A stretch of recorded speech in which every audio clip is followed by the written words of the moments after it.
Notion M03. Périmètre et aire d'un disque. Donc ce sont que des rappels de 6e. Première partie, périmètre d'un disque. Donc vous avez 2 formules à prendre par cœur. Je vous conseille d'apprendre que la première, qui est la formule du périmètre avec le rayon. Donc la formule, c'est pi fois 2 fois le rayon. Donc exemple, calcule le périmètre d'un disque de rayon 3 cm, donne la valeur exacte, puis la valeur arrondie au centième. Donc premièrement, on recopie la formule. Donc pi, attention, c'est une lettre grecque, donc il faut s'appliquer, fois 2 fois rayon. Ensuite, on remplace par les mesures. Donc je vous rappelle qu'on ne remplace jamais pi. Pi, c'est un nombre dont on ne connaît pas toutes les décimales. Donc si on veut la valeur exacte, il faut garder la lettre pi. Le rayon, c'est marqué 3 cm. Étape suivante, je calcule ce que je peux. Donc je peux calculer 2 fois 3. Donc on obtient pi fois 6. Si vous tapez la calculatrice, ça ne va pas vous mettre ça. Ça va vous mettre le calcul à l'envers. Hop. Ça va vous dire que ça fait 6 pi. Donc ça, c'est des consignes, c'est des conventions d'écriture du calcul littéral. Donc le calcul littéral, c'est du calcul avec des lettres. Pi est une lettre. Donc en calcul littéral, quand on a une lettre et un nombre, le nombre, on le place devant et on peut enlever le fois. Donc le fois, il y est, hein, il y est. Quand on lit 6 pi, c'est bien 6 fois pi, mais le fois, on ne l'écrit pas. Donc votre calculatrice, elle est réglée en mode maths. Quand vous tapez pi fois 2 fois 3, elle va vous répondre 6 pi. C'est bien la valeur exacte. Je vous rappelle que c'est pas parce que vous recopiez tous les décimales de votre calculatrice que c'est la valeur exacte.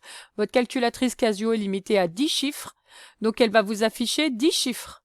Ça ne veut pas dire qu'il n'y en a pas derrière. Donc ça ne sert à rien de recopier 6 chiffres après la virgule. Ce ne sera pas la valeur exacte. La seule valeur exacte, c'est 6 pi. Et donc on écrit à côté valeur exacte. Donc quand on vous demande 2 choses, il faut vraiment que dans votre réponse, on voit les 2 choses. Donc valeur exacte et après valeur approchée. Donc ensuite, là, on tape à la calculatrice. Vous voyez que le symbole a changé, c'est le symbole environ. Ce n'est plus la valeur exacte, je le répète, même si vous recopiez tous les chiffres de la calculatrice. Nous ne connaissons pas encore toutes les décimales, hein, on en est à plusieurs millions de chiffres après la virgule pour pi, mais de toute façon, ici on ne va pas en écrire beaucoup. Donc on tape à la calculatrice, on obtient 18,845. Je mets 3 petits points pour dire qu'il y en a d'autres. Donc là j'ai mis 4 chiffres après la virgule, souvent 3 c'est suffisant. On vous demande d'arrondir au centième. Donc, je vous rappelle la méthode. Je fais ce qu'on appelle une troncature au centième. Alors là, je ne vais pas l'encadrer, je vais vous le mettre en surligné en vert. Donc ensuite, on doit normalement entourer le chiffre qui suit, donc le 9, et on réfléchit. Si le chiffre entouré, c'est 1, 2, 3, 0, 1, 2, 3, 4, on garde ce que j'ai mis en vert. Si le chiffre c'est 5, 6, 7, 8 ou 9, on arrondit au-dessus en mettant une flèche. Donc ici, c'est ce qu'on va faire. Alors le problème, c'est que j'ai plusieurs objets les uns sur les autres. Donc si je vais insérer, si je vais vous entourer, je pense que je vais plus voir le chiffre. Alors, je vais faire comme ça, oui, ça va marcher. Donc j'entoure le chiffre qui suit et je mets une flèche, puisque c'est un 9. Hop là. Voilà, pour dire qu'on va arrondir au-dessus. Du coup, la valeur arrondie au centième, c'est 18,85. On dit qu'on arrondit au centième, donc là on écrit au centième. Donc on précise toujours avec quelle précision on arrondit. Dans votre phrase réponse, par contre, il doit y avoir les 2 choses, puisque dans la consigne, il y avait 2 choses demandées. Donc là, il faut écrire le périmètre du disque est de 6 pi centimètres,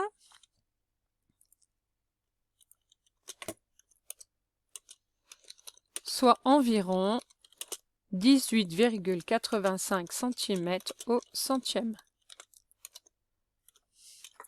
Donc je rappelle, dans votre phrase réponse, il doit y avoir la valeur exacte et la valeur approchée. La valeur approchée doit être introduite par le mot environ. Remarque. Donc ça, c'est les remarques qu'on insistait dessus en sixième. Un disque est la surface à l'intérieur d'un cercle. On doit donc parler de périmètre d'un disque ou de la longueur d'un cercle. Par abus de langage, on dira parfois périmètre du cercle. Le cercle, c'est l'ensemble de tous les points situés à égale distance d'un point qu'on appelle le centre. Donc le cercle, c'est déjà le tour. Voilà pourquoi on ne peut pas parler de périmètre du cercle, parce que le périmètre, c'est la longueur du tour. Donc si je remplace, du coup, j'obtiens la longueur du tour du tour. C'est pour ça que ça se dit pas. Donc on parle du périmètre du disque ou de longueur du cercle. Mais si je parle de longueur du cercle, la lettre c'est un L cursif et pas un P. Donc il faut simplement être cohérent avec ce que vous écrivez. Deuxième remarque, pi n'est pas un nombre décimal. Pour donner une valeur exacte de la longueur d'un cercle, on doit conserver la lettre pi, sinon on peut donner une valeur approchée à l'aide de la calculatrice. On ne remplace pas pi par 3,14 parce que des décimales, il y en a beaucoup plus, donc il vaut mieux, même si votre calculatrice est limitée en chiffres, il vaut mieux utiliser la touche pi de la calculatrice qui a une meilleure précision. Deuxième partie, l'aire d'un disque, toujours du rappel de sixième. Alors, calculer l'aire du disque SICON, donner la valeur exacte, puis la valeur arrondie au dixième. Alors, le problème, c'est quand je regarde ce disque, on me donne 6 cm qui correspond au diamètre. Or, la formule de l'aire d'un disque, c'est pi fois rayon fois rayon. Il n'y a pas de formule avec le diamètre, donc ça veut dire que le rayon, il faut le calculer. Donc ici, c'est pour ça qu'il y a des petits points avant de commencer. Alors, comment je calcule un rayon? Donc là, il faut faire attention. Là, l'ordinateur a corrigé automatiquement, mais c'est bien un petit R. Le rayon, c'est la moitié du diamètre. Donc, c'est le diamètre divisé par 2. Toujours, on met formule et ensuite, on remplace. Alors, le diamètre, c'est 6. Et je calcule. Donc, on obtient 3. Et je fais une phrase réponse. Tout calcul doit être justifié par une phrase réponse. Donc R, c'est le rayon. Le rayon du disque est de 3 cm. Maintenant, je vais pouvoir calculer l'aire du disque. Donc la formule, donc c'est pi fois rayon fois rayon.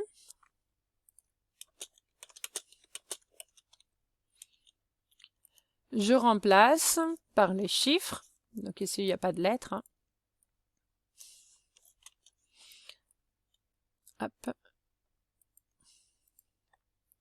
Donc le rayon, on vient de trouver que ça fait 3. Je calcule la partie avec les chiffres. 3 fois 3, je peux le calculer. Ça fera 9.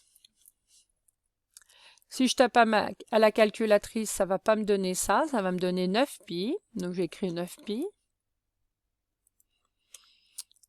Et c'est ce qu'on appelle la valeur exacte.